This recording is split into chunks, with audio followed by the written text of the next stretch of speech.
Okay, so if we go like so and position our way watchers behind. All right, let's see here. So for our build today, we have our skirmishing force of way watchers that we're going to use to kite away from the beastmen.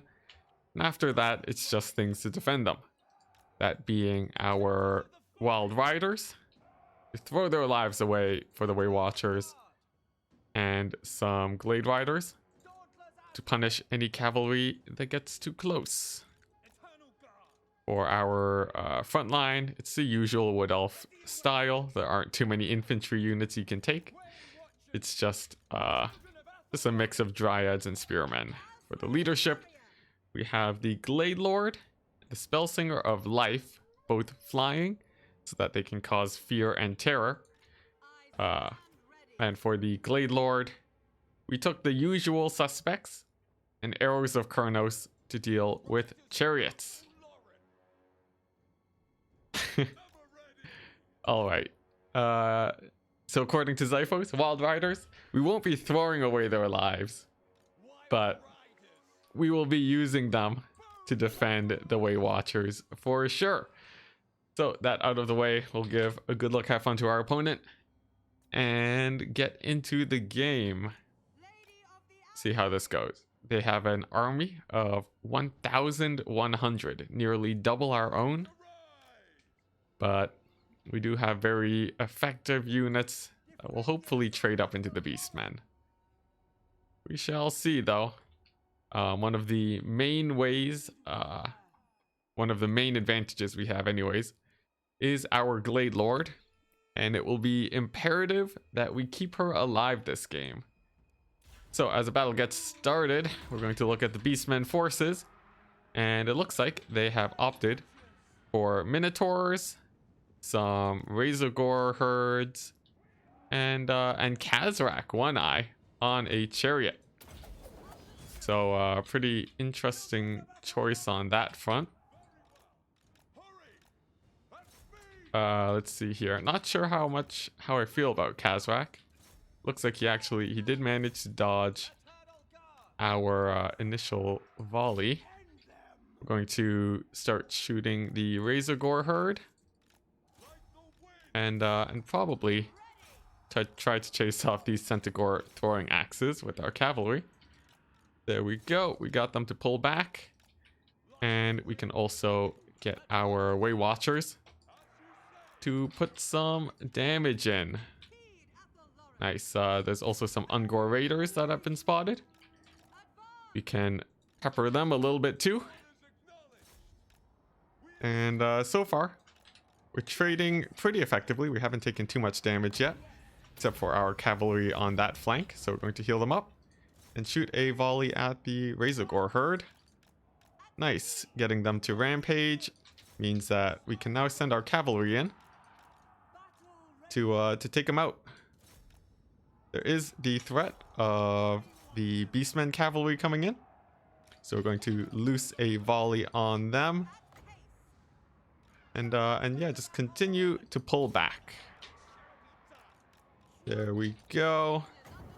And you know what? I'm going to throw down a breath attack too. And yeah, does a decent amount of damage. Gets a few of them routing off, but oh no, looks like our way watchers are getting a little bit close to combat.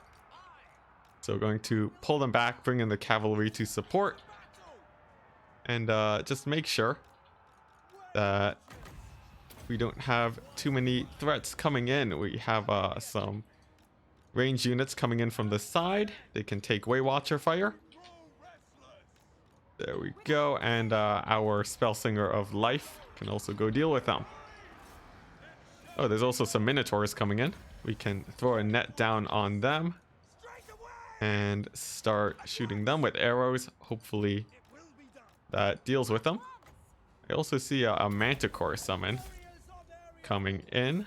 That's definitely a threat. But at the very least, if our way watchers continue running, it shouldn't get too much damage in. So we're going to continue running away with our Way Watchers, shooting at the backs of the Minotaurs and trying to finish them off with a breath attack. Let's see, looks like my troops could also go for a heal. So we'll go ahead and do that. And it looks like we have the Minotaurs routing off now. We've cleared off our left flank, so I think we're going to try to pull in that direction. And let's see, where are my heroes? We'll pull them here. We have lost a good amount of infantry, but we've traded our infantry for the Beastmen mobility. I'm hoping that pays off. We will see as we continue pulling back our forces and peppering the Beastmen with our archers. Kazrak is still pretty healthy, but he's in a little bit of a risky position. And at this point, I'm looking for an opportunity to try and pick him off. He's a little bit bogged down, so hopefully that volley will do some damage, and it does. Quite a bit of damage, actually. Oh, geez, that infantry's getting close. We can probably start cycle charging them a bit. So we'll do that. And then we'll loose another volley at Kazrak, doing a good amount of damage, plus a net. You can also charge in the dragon. And that should be the end of him. See, it looks like there's some Razor Gore coming back, but one volley will finish them off. Kazrak getting very low means that we are feeling like we are in a very comfortable position. Of course, the Beastmen still have quite a bit of infantry, but our cavalry is specialized for the situation. So really should not be any problem at all. Of course, the Way Watchers will still have to run from the Manticore, but they can keep that up for quite a while. You can also see, looks like these Gore Herd are taking quite a bit of damage. About to rout, but not quite. Let's see, it's not imperative that we rout them off right now, though. So we'll just continue playing keep away with our opponent's forces here. We can take out the Brave Shaman of Beasts too, since he did get a little bit overextended. So with a charge in from our Lord, he does get routed. And the Manticore, of course, still a problem, but really not doing too much damage. A little bit of healing on our expensive cavalry should do good too. And now I think the next threats are probably these Ungor Raiders. So our Way Watchers will loose some volleys towards them and hopefully take care of them. See, we don't want our cavalry to get too far away from our Way Watchers, but it doesn't matter, as we manage to pull out a win with some kitey Wood Elves. Nice. And GG. Ooh, oh man. So we really threw away our infantry there, traded it for the Beastmen mobility, and that really paid off, since you can see that our cavalry at the end of the game was really able to just carry out the day for us. It also looks like our opponent lost their Razor Gore herd, seemingly forgetting them in the forest maybe, which definitely could have helped them, but all in all, I think that went pretty well. All right, but yeah, okay, anyways, that out of the way, we'll get on to our army description. It's a standard Empire build. We don't have any demogryphs, but we have Franz, some cavalry, and a very rather large amount of skirmishers against Chaos. Other than that, it's just spearmen and handgunners to deal, and a cannon to deal with any monsters. As for the Chaos, they've brought a very small force, numbering in at just 500. So definitely a smaller than usual Chaos army. We'll see how it goes, as we do have quite a few missile troops here that will be able to do a lot of damage. They are pulling back, however. And let's see. They have a Manticore too. It looks like they want to take a fight in the forest. Interesting choice. They do have some aspiring champions hidden among the trees though. And we will be using those guys, or our Outriders, to pressure them. Which will net us a very solid about 500 gold. Ooh, Manticore actually decides to land, which means this is a good opportunity for France to kill it. But then again, there are dragon ogres nearby. I'll have to be careful. Hopefully, France can take it out quickly. Oh dear, I let him get caught by the dragon ogres, but he does manage to fly away. So no harm, no harm, no foul. But it does remind me I should bring my knights over to support France while we continue the skirmishing phase. Knights of the Blazing Sun will do very well at finishing off these dragon ogres when they decide to charge in onto France, if he does decide to land, that is. There we go. Dragon ogres moving into the forest means that France can land on top of them, and then we can get a nice charge with our cavalry. Meanwhile, our grenade launcher Outriders are going to start harassing that infantry. And there we go.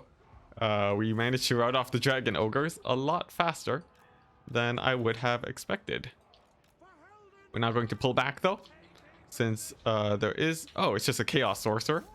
So never mind. We're going to charge back in and try to take out this chaos sorcerer. While my guys are grouped up, we'll also send out a heal and continue to pressure the infantry on the left flank.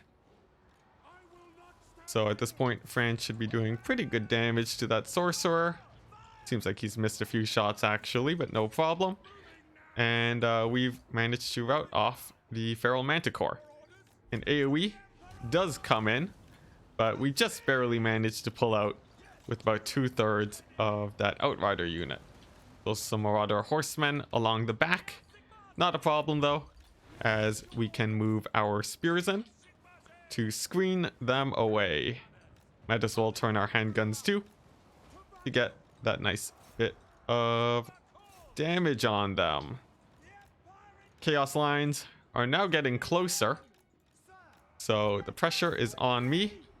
Try to take them out as quickly as possible. These are actually chosen, so we'll have to make sure we don't stay in the fight against them too long. And we'll just be cycle charging them into oblivion. Hopefully that works out. There's some Forsaken here, so you can just pull over towards them. And then they should be routed in just a second. Let's see, what are these guys? Chaos Warriors. Finally getting the melee fight on for Chaos. It's good for them, but it does appear like their lines may be a little bit too battered at this point. We'll have to see though. And yeah, we're going to bring Franz over to try and support. We want to make sure our lines don't buckle, so that our handgunners can continue firing as long as possible. So there we go. We managed to rout off those Chaos Warriors, and now we can focus on routing the Chosen. They are not immune to psychology, so Franz will be able to terror out them, which will definitely do us pretty good here. But we have lost one of our units of cavalry due to a miss micro. Have to make sure that we keep our remaining cavalry alive for that cycle charging. Outriders charging into the Chosen, probably a bad idea for them, but they did hold the Chosen down long enough for them to get shot by the handgunners, so it actually turned out pretty well. Meanwhile, Franz, continuing to do extremely well in this situation, manages to rout off the dragon ogres, and I think if he manages to rout off the lord, that will be army losses. So Franz charging in, we're going to proc all of his buffs to get as much damage as possible. And there we go. That is a route from the chaos. That game worked out pretty well for us. So by the looks of it, if we check out how this went, yeah, I think Franz did very well there. The cavalry group that we were focusing on also did really well, being able to help rout off Chosen. And we managed to keep our handgunners alive as long as possible.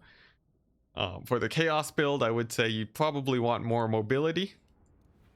Just since, you probably want more mobility because situations like that can be very painful. If the handgunners are just shooting into you the whole game, that will definitely cause you some problems. That's something that we'll just have to figure out. I think this is the matchup that I've never played before. I think I might have played it a few. I think I definitely played it a few times on the Vampire Count side, but on the Wood Elf side, a little bit unsure how this will go. We do have a pretty nice map though to make sure that we don't get flanked. We just have to make sure that we position about here, since if we are in the center here, some knights can get behind us and we have nowhere to run. So that would be a bit of a problem. But you know what? Deploying on the low ground here could be a little bit better. So let's try that out.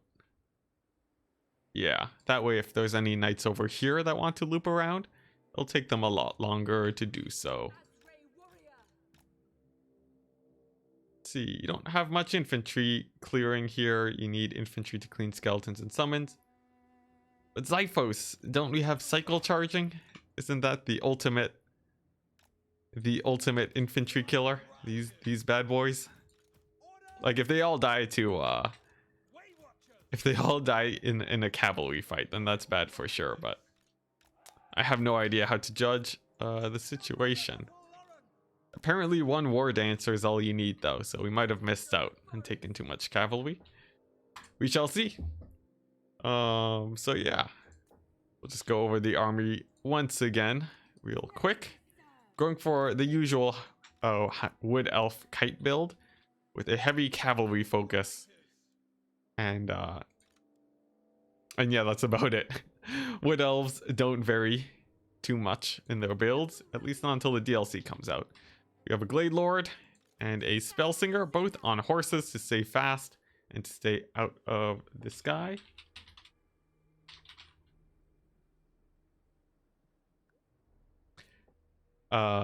And yeah, there we go. That's it. Life for healing the cavalry. It's basically the same time every time. Are dogs faster? I think dogs are about 95, and when you compare them to the cavalry, they are a little bit faster. With the poison effect though, we should be able to outrun any dogs, though this map is not extremely open and we might run into some problems there.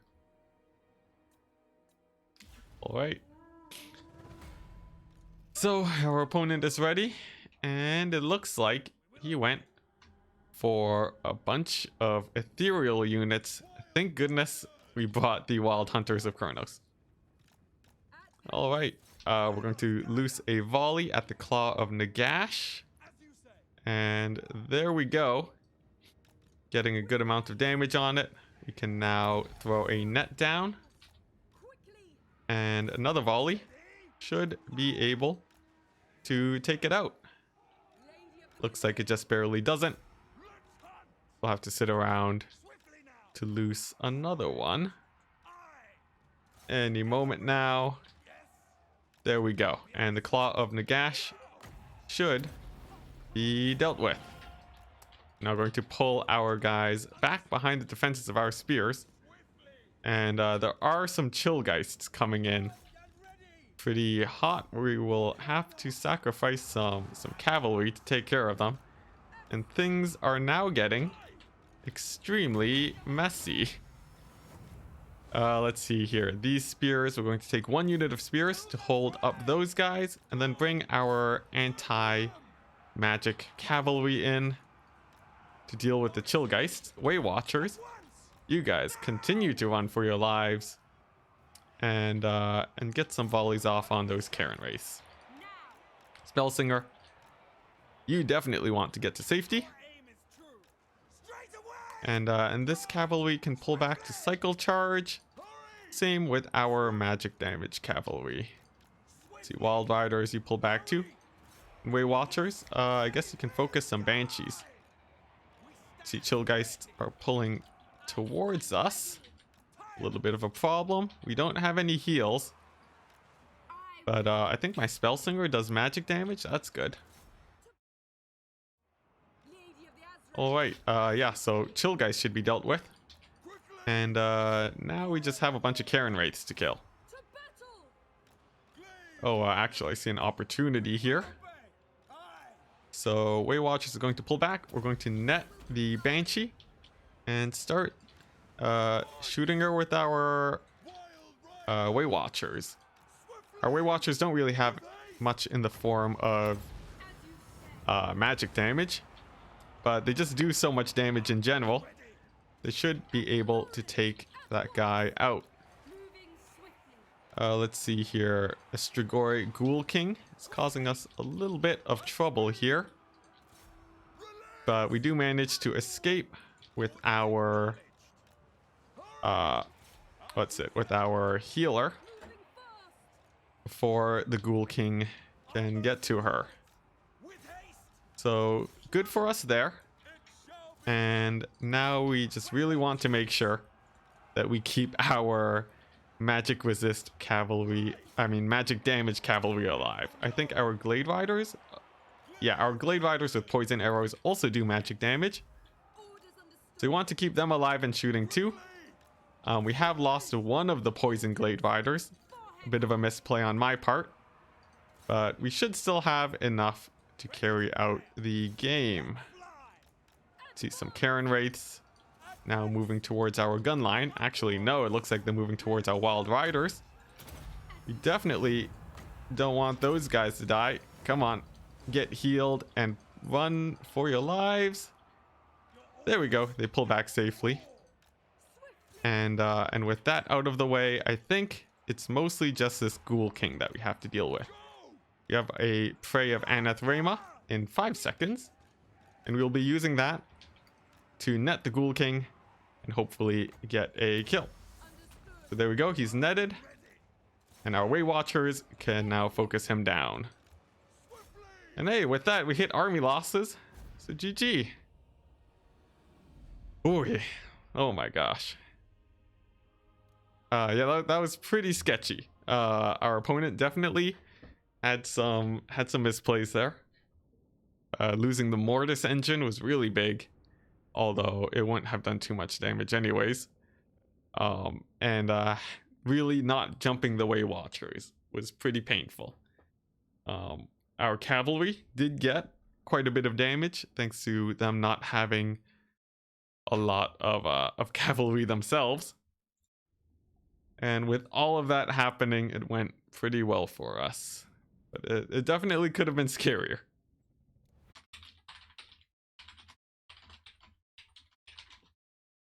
Okay, so, yeah. Going into the quick battle, we have a mixed Empire front line with a second line of spears to defend our backline. Our backline consists of a silver bullets, which we will use to shoot any large threats that come our way. Let's see here. We'll put them on hotkey. I'm not sure yet. For our Lord, we have Volkmar the Grim, our main anti-infantry killer, but we'll have to keep him away from dragons. For our caster, we have a Bright Wizard, focusing on fire damage to buff up these Knights of the Blazing Sun. To keep dragons away from Volkmar, we also have Pistoliers. We'll be able to shoot anything that gets too close. And that's it. That is our build. Just yeah. My main worry here is that we went a little bit too heavy on the guns, and we won't be able to protect them against the oncoming undead that come our way. And I'm also a little bit worried about our front line. It seems pretty thin, I must say. But it could go okay. We'll see. For our opponent, he has opted for dragons, taking a Terrorgeist and his Lord on a dragon. We're going to advance to make sure we don't route off the edge of the map. And let's see, he's also gone for a unit of Blood Knights. 2 of them, in fact. And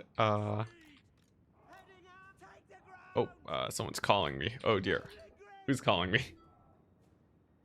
Spam. It's a spam call. Yeah, so we opted for Blood Knights, 2 of them, and 2 Black Knights. So we're going to pull back our spears, pull back our cavalry, spread them out to defend, move in the Pistoliers. Volkmar, you can get in the fray, and our Pistoliers can begin shooting those Dragon Lords. There we go. And it looks like they might want to be going in on Volkmar. I'm not entirely sure. Blood Knights a little bit slow on the draw. We can abuse that by cycle charging. But let's be real careful not to have our Outriders absolutely murdered by these dogs that are coming in very hot. See, our cavalry needs to go and defend against them, while our spears defend against the Blood Knights that come our way. Let's see here. Dogs are doing quite a bit of damage. Spears, you guys need to move in. And we do manage to get a nice burning head. Roast our own flagellants, though. That's not good. And okay, I think, you know what? We're going to try taking out the Dragon Lord. A little bit risky because there's knights running around. And it's definitely not a good thing that we're running out of Pistoliers. Let's see here. We did clear out the front line, though, so that's a plus. It means that we can run our cavalry forwards. Come on. Yeah, so we can run our cavalry forwards through our infantry so that they have a safe place to get to. And yeah, we're just going to continue trying to kill that Dragon Lord. But we are doing rough for sure. He throws down some healing. It's definitely bad for us. And we are down to 2 units of Knights of the Blazing Sun. Our Bright Wizard does make it out alive. So that's a blessing at least. And okay, nice. We're stabilizing a bit. We have a lot of our infantry alive. And we just have to deal with these knights. We can increase the effectiveness of our own knights simply by giving them good engagements. You know, just bogging down our opponent's cavalry, and then cycle charging. So we're just going to keep doing that. Just a whole ton of cycle charging. Our Bright Wizard looks like he's about to get murdered by dogs. He'll use his last burning head to try to burn them away. Sadly, it misses, and he routs. A big problem for sure. And let's check up on how our knights are doing. They are taking out a unit of Blood Knights. That's a plus. And the Dragon Lords are nowhere to support. But will they kill Volkmar? Looks like that's a no. Instead, the Blood Knights are charging in towards my Knights of the Blazing Sun. As I said earlier, we want to be taking very efficient engagements with them. And having them get charged by Blood Knights, not optimal. Volkmar will continue to live, but without any knight support, it means that those dragons will be able to probably just charge Volkmar to death, which I do fear is about to begin, as we have lost our main killing power here. Let's take stock of what we have. We have Pistoliers.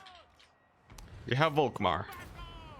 He does have a banishment, but the knights are a little bit too close for him to be able to use that. And in fact, I think Volkmar might just die to Blood Knights. This could very well be game. Let's see, we'll move in our knights a little bit. But we got 2 dragons at full HP. We got Blood Knights to deal with.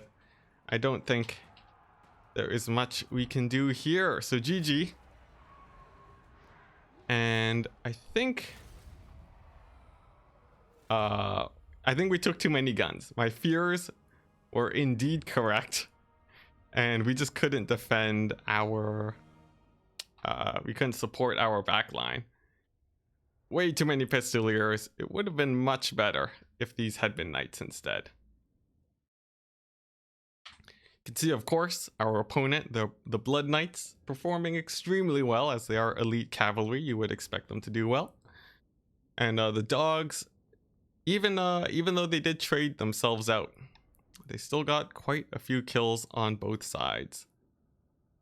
The infantry force wasn't very scary from our opponent, and it would have done us better to move our infantry accordingly, since these guys could have been held off by about just 2 or 3 units of infantry.